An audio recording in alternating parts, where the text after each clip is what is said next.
Welcome to Electrified. It's your host, Dylan Loomis. Quick shout out to Helen K. Thank you for using my Tesla referral link, and congrats on your new Tesla. And shout out to my new patron, Larry H. Thank you for choosing to support the channel. Just briefly on the news that Tesla has put a new AI training center into operation in China. The VP of Tesla China, Tao Lin, said that Tesla would actively engage in assisted driving initiatives in China, but could not provide a specific timeline for deployment. Recently, when Elon gave that speech at the World Economic Forum, Elon said, "We hope to get supervised FSD approval in Europe, hopefully next month, which would be February, and then maybe a similar timing for China." However, we just had China Daily come out and say that recent foreign media reports touting imminent approval for Tesla's FSD in China are inaccurate.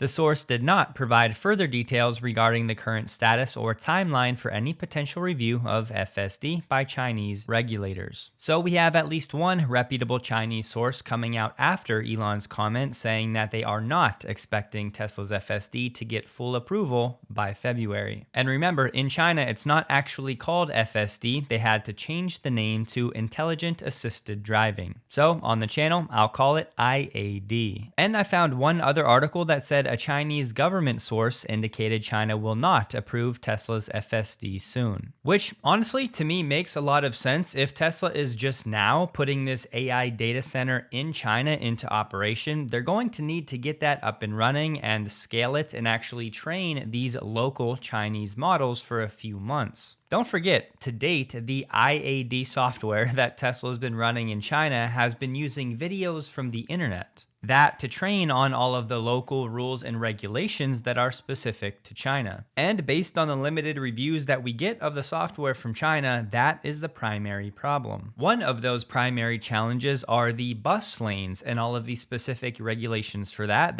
Elon has called a big deal in the past. They also happen to have time restrictions, meaning at certain times of the day, cars can go in the lanes, other times they can't. And if an unauthorized vehicle goes into one of those lanes at the wrong time, then they get instant penalties or fees, which some of these Tesla users have had to pay. On one hand, this is encouraging because, of course, Tesla's IAD in China will now likely improve significantly over the next few months. How fast, we don't really know because they did not disclose the size or the compute power of this new AI center. But on the other hand, I think it's also safe to say that Tesla will not be able to export any of this learning data from the Chinese version of IAD to the rest of the fleet. For a while, it was in the gray area, meaning Tesla was probably negotiating a way to export all of that driving data to improve the global model. But given China's current data export laws and the creation of this new AI center, my assumption would be that is likely off the table, at least for now. And remember, to date, Tesla only has a partial approval of IAD. The reporting is that the software is still largely not handling autonomous parking. And because of the lack of training on local regulations, a lot of users will complain about frequent interventions. And further, the Chinese government put a burden on Tesla that they would have to get each new software update approved before rolling it out. So this new approval that Elon was expecting to maybe get in February, but it sounds like that will be later, is to unlock that software to be more like the FSD that many of us actually know without certain limitations. In other news, 1 million customers just had their names, emails, phone numbers, billing addresses, payment histories, and account details exposed in the Brightspeed data breach, which is exactly the data fuel used in these targeted phishing attacks. All the more reason to sign up for a VPN like Surfshark, the sponsor of this video. Surfshark basically creates a secure tunnel for your internet traffic, hiding your IP address, making it harder for hackers to intercept sensitive information. Surfshark also can scan the web 24/7 for leaks involving your personal information, giving you a heads up to change passwords or freeze your cards if need be. I have an unbelievable number of online logins, which makes Surfshark's alternative ID a super valuable tool, so I can create a new online identity with a virtual email and a virtual number for new accounts. And I've said it before, but one of my favorite aspects of Surfshark, other than the peace of mind, is the new email scam checker tool, which uses AI to spot spam or these phishing attempts disguised as channel sponsors.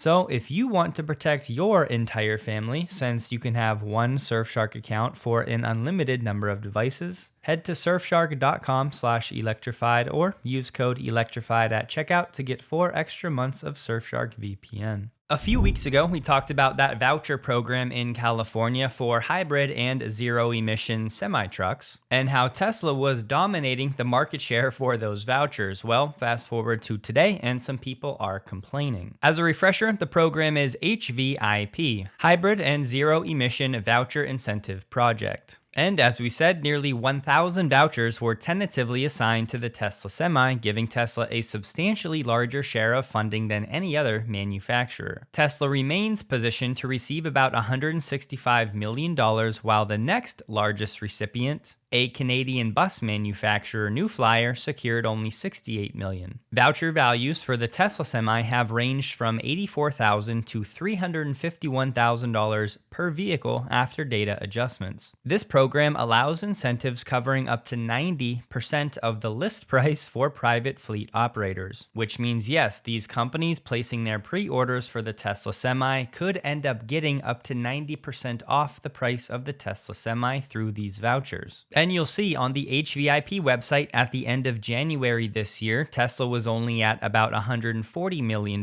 in funding, meaning in the past 9 days of February, Tesla has received roughly another $25 million in funding. This program has been around for about 15 years, but it's actually administered by CARB, the California Air Resources Board. And the way it works, manufacturers like Tesla have to get their zero-emission vehicles certified by CARB. Then once a vehicle like the Tesla Semi is certified, it's then listed in the HVIP catalog. And then fleets, aka the buyers, companies like PepsiCo and Walmart, place their purchase orders, or in this case, pre-orders for the Tesla Semi. Then once Tesla gets those pre-orders, they can then submit for these voucher requests, which they do on behalf of the fleet buyers. And a fun fact, there actually used to be a cap of 100 per vehicle, but that was removed, so now popular brands like Tesla are not penalized. But where the complaints are coming is because the Tesla Semi is not yet in production, which means all of these funds are actually withheld until deliveries start. So other smaller companies that do have vehicles that qualify that are already in production are saying it's not fair, which is exactly why I'm explaining the mechanics of all of this, because it boils down to where the demand is falling for the vehicles on the market. It's not like CARB sits there and arbitrarily decides what companies are going to get these vouchers. Companies themselves, like Tesla, actually have to receive orders to be able to submit for the vouchers in the first place. So like I said last time, it's really an awesome proxy for where the demand lies. And despite some other options already available on the market for production today, companies are still choosing to place pre-orders for the Tesla Semi. So the reality of the situation is Tesla has a head start here. They have this $165 million of funding that is reserved based on pre-orders they've already gotten, which effectively means a pretty big pipeline of subsidized sales, if you will, while competitors have vehicles in production, meaning competitors are losing out in this zero-sum game because there's only so much money available in this program. So when we have people like Alexander Voets from Ryzen, which is a competing electric truck company, saying, I don't think it would be an overstatement to say this is market distortion or market manipulation. CARB essentially single-handedly just made Tesla the market leader for EVs for heavy-duty trucks without them having any vehicles in customer hands. But again, as we just explained, CARB didn't single-handedly do anything here. Tesla simply received the orders and then applied for those vouchers, exactly how the program works. So it's a demand proxy, not an arbitrary process by CARB.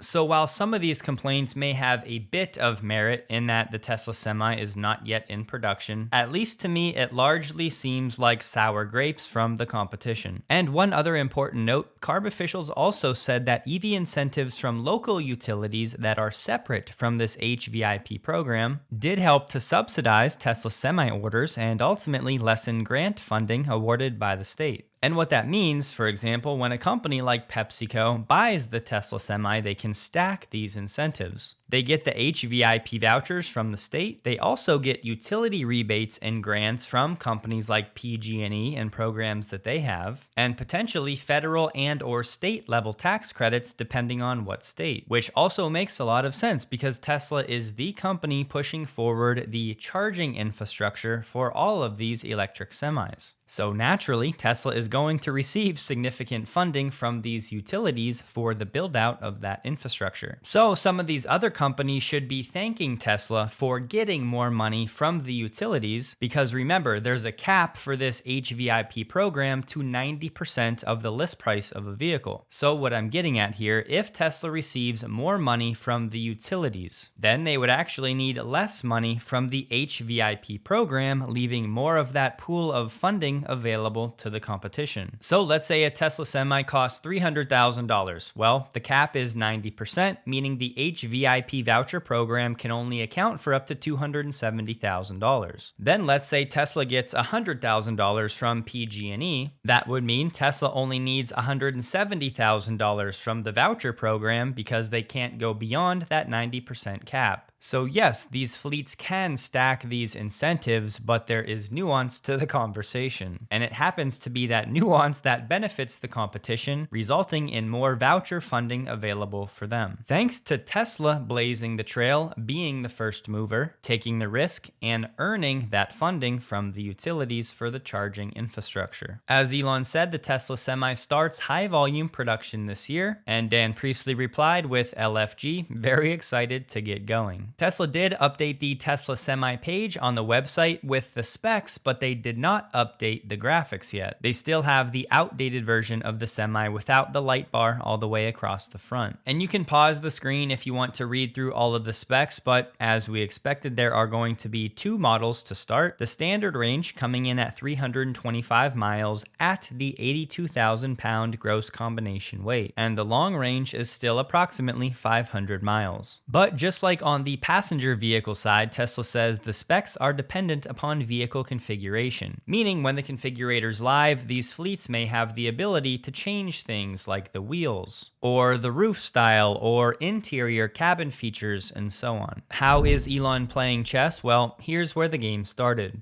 Over the weekend, we learned two New York lawmakers announced they're introducing a bill that would impose a 3-year moratorium on data center development. This makes New York at least the 6th state to introduce legislation putting a pause on data center development, and that's just the past few weeks. These data center moratoriums are being tested as a model throughout states in the country. Both Democrats and Republicans are moving forward with exactly these kind of moratoriums. The new bill comes as a wave of bipartisan anti-data center sentiment has swept across the country in recent months. Bernie Sanders became one of the first to push for a national framework to put a blanket moratorium on data center permitting. He said he wants to ensure the benefits of the tech work for everyone, not just the 1%. But we also have Ron DeSantis from Florida sharply criticizing data centers. And he previously proposed legislation that would offer a variety of consumer protections and limit the expansion of data centers in Florida. He said, "I don't think there's very many people who want to have higher energy bills just so some chatbot can corrupt some 13-year-old kid online." And of course, the energy bills and environmental concerns are legitimate, but I think most of us would agree this is a pretty short-sighted view, at least when it comes to the capability of these AI systems. And lawmakers in at least 5 other states, Georgia, Maryland, Oklahoma, Vermont, and Virginia, have also introduced bills this year that would impose various forms of temporary pauses on data center development. And further, as of the end of December, at least 14 states had towns or counties that have paused data center permitting and construction. So clearly, data centers in space are not just a push because the technology now enables it, but it's a push to sidestep entirely these growing concerns and limitations of data centers on Earth. Elon just said in a recent interview, companies are running into the wall of electricity shortages and utility queues, bringing advanced AI compute online. So what better way to continue scaling than avoiding all of those concerns altogether. And certainly, companies like Microsoft and others are focused on being better partners with local communities in an attempt to ease the NIMBY fears, not in my backyard, and XAI is doing the same. But no matter how much you give back or reach out, the opposition is likely to grow as more of the general population realizes what's going on and what's actually behind these AI tools they're slowly learning how to use. And as we know, not every company that desperately relies on AI data centers is going to have the escape hatch that Tesla and SpaceX have. Starship reusability is the hinge point for all of this. If successful, the cost for SpaceX and directly or indirectly for Tesla to have access to these orbital data centers will be meaningfully lower than anyone else. And again, whether a merger happens post SpaceX IPO or not, both Tesla and SpaceX will greatly benefit from synergies unlocking the most affordable and efficient orbital data centers in the world. So while many companies will be spending their days working around the red tape and getting stuck, Tesla and SpaceX will just largely be flying over all of them. And yes, of course, as mentioned, it's only a handful of states for now. But remember, that development is just in the past few weeks, so a few months from now, it's likely to be meaningfully more. And even if none of this was happening, it's still separately true in a vacuum that Elon thinks orbital data centers will be the most cost-effective way to continue actually scaling AI, even if all of these regulations weren't in opposition of these data center expansions. And don't forget, these bills that are being introduced would still need to make their way through the system, but at this point, I just wanted to point out the sentiment and where things are headed.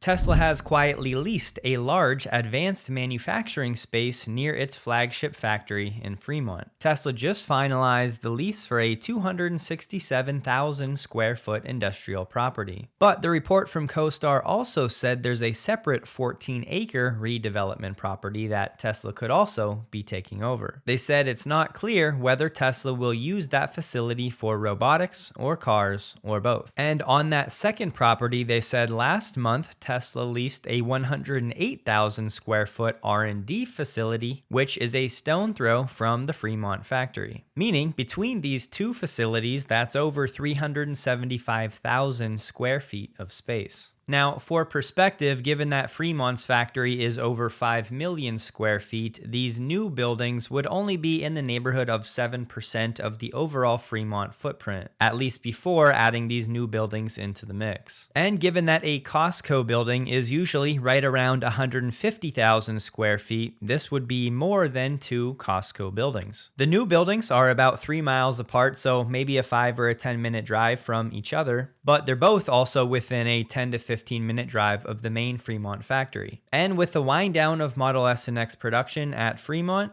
which we know Tesla will be gearing up for Gen 3 Optimus production, the speculation right now will of course be that these new buildings are for Optimus and or the Roadster. And don't forget, in that recent interview, Elon was talking about the Optimus Academy, where they will deploy thousands of Optimi to interact with one another and learn from each other. So perhaps some of this new square footage will be used for that. We have Tesla overtaking Toyota to become France's most reliable car brand for 2025.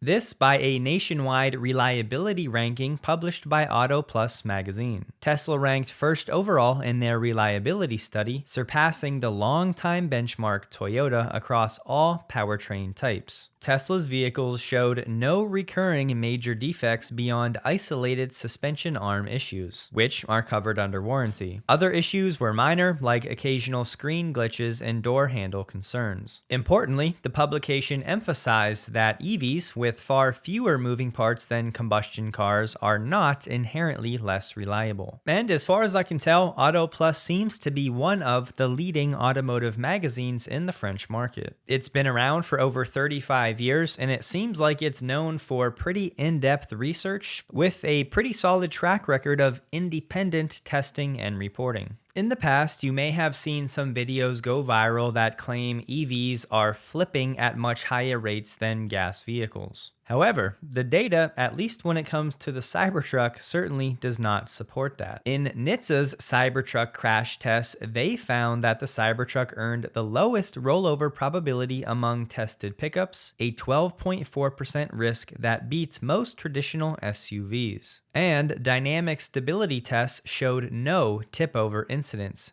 That 12.4% calculated rollover risk places the Cybertruck among the most stable pickup trucks NHTSA has evaluated. As of Monday, the robotaxi tracker is up to 86 in Austin and 196 in the Bay Area. But remember, we should not have the same level of confidence in the Bay Area numbers as we do the Austin numbers. AI Driver took a trip to Austin to get an unsupervised robotaxi ride, and he confirmed getting an unsupervised ride is more about the routes. It's still only available in a small geofence, so if you go outside of it, you will get a supervised ride every time. Okay, let's look at the little small differences here. This was on my work email. So I saw some early pictures of the front washers and it looked pretty hacky, but that one actually looks way more polished.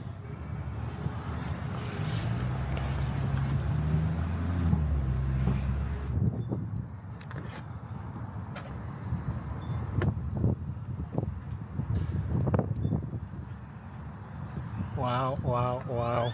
Despite Tesla's claims of these being exactly production, there is this big black thing here that I've been dying to know what it is, but... To that point, I think we can have decent confidence that it's GPS and/or communications to the remote operations. And no, it's not Starlink like many people have been suggesting. You want me to try to open it from... Okay, yeah, they've fixed the issue where it was letting me in on the driver's side. I know everybody's been asking, what about the interior door handles? Let's give it a shot. Oh, it worked. Okay. So I thought that maybe they had just disabled that through they disabled the actual physical door control, but they haven't. They must have disabled just the exterior. Can I use the turn signal? Oh, I love that idea. Try it. Let's see, now that we're stopped. Like rock. Nope, nothing. Any of them? No, Horn? I don't think so. I mean, I could try. Nope, not even the horn. How far can you roll down the window? Oh, It would barely go down for me last time. this is it. Same in the back. That's it. And again, I think it's largely dependent on where you're hailing these rides, but he said they were at 85% unsupervised rides today, 6 out of 7. And supposedly we got a report from somebody that works in the autonomous driving field. They said, I experienced Tesla's FSD. Now, what am I supposed to do for a living? He was testing it to benchmark it and said the fact this tech and stability of this level has already gone into mass production is shocking. Everything we've been developing until now feels like child's play in comparison. Even our department head was worried that letting team members ride an FSD might end up crushing everyone's morale. And sure enough, after coming back from the Tesla experience, employees were half jokingly, half seriously saying things like, now what are we supposed to do? And it sounds like this individual works in Korea. They said one thing is crystal clear, Tesla has already reached this level of tech at the mass production stage, and the gap between the development stage and the mass production stage is literally the difference between heaven and earth. That's why I'm now seriously questioning whether we can even catch up to Tesla's FSD, which has already started mass production and is now in the phase of further advancement. It's been about a week since I rode an FSD and I still can't really focus on work. My hands just won't move. So of course, it's music to our ears, but I always have some level of skepticism with these anonymous accounts. And further, you would think that if you worked in the autonomous space, you would take the first opportunity to try all of the competition every chance you get. And I know FSD in the current form has not been available in South Korea for that long, so I do think that fact would lend some credibility to this report. And Milan Kovacs came out of the woodwork, who used to work at Tesla as the VP of Optimus, to say that supervised FSD is absolutely mind-blowing by now. People don't realize it yet until they get to try try the latest. I still find it fascinating that probably everybody that watches Electrified regularly, this is all such old news. And for us, it's just another Monday, but for many parts of the world that are even in this industry, they're still having these realizations and breakthroughs in understanding every day. And Phil Duan's own website now says that he's a director of engineering at Tesla AI, meaning sometime last month he was promoted from the principal software engineer of Autopilot to the director of engineering for Autopilot. Tesla has a new offer page for prospective customers in India for those that are willing to trade in their gas vehicles for a Tesla. And if we use the current exchange rate, that would mean these Indian customers save about $3,300 US if they participate in this program. Consumer Reports just put out its 2026 annual top 10 picks. And in a shocking result, the best electric vehicle was the Tesla Model Y. We don't need to go over all the reasoning, but they said most significantly, its reliability continues to improve, making it more enticing than ever. Previously, Tesla was saying that to transfer FSD to a new vehicle for free, you had to take delivery by March 31st. But now the wording on the website says you just have to place your order by March 31st. I saw Sawyer point out that Tesla has new trademark applications with regard to the Cybercab, given Tesla can't use that wording in certain states. So they've now applied for Cybercar as well as Cyber Vehicle, which means yes, depending on location, it'll be the Cybercab, Robotaxi, Cyber Vehicle, or Cybercar. The past 48 hours, Elon has been hammering this point that SpaceX has made a strategic pivot. The company is now officially shifting its primary focus to building a self-growing city on the moon.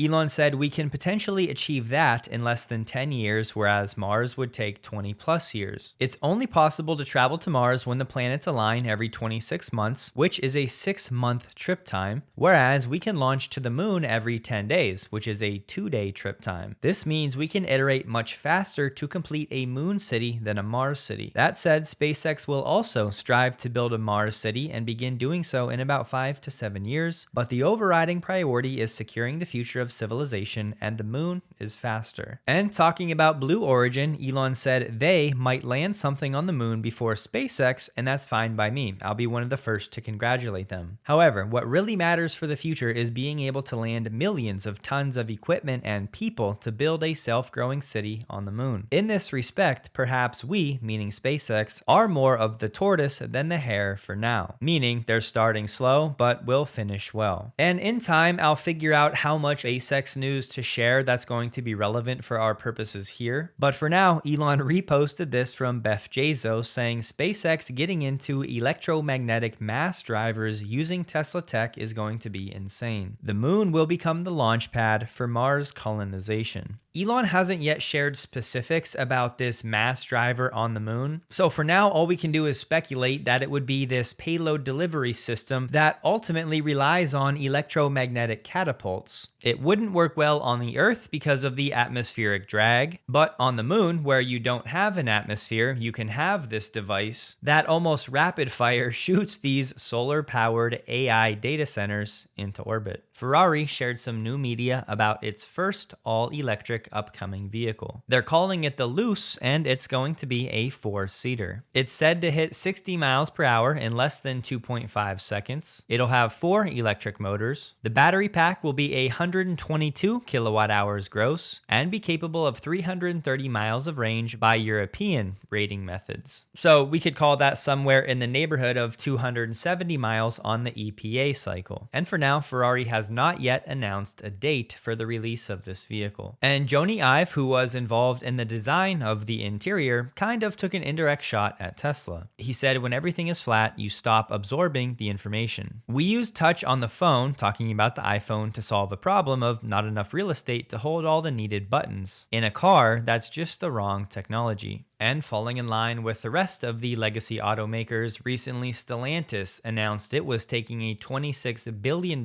hit and writing down its EV business. Are we going to see $100 trillion companies by 2030? We're about to see SpaceX go public, maybe merge with Tesla. Can we see tens of trillions or $100 trillion valuation on companies? What are your thoughts there?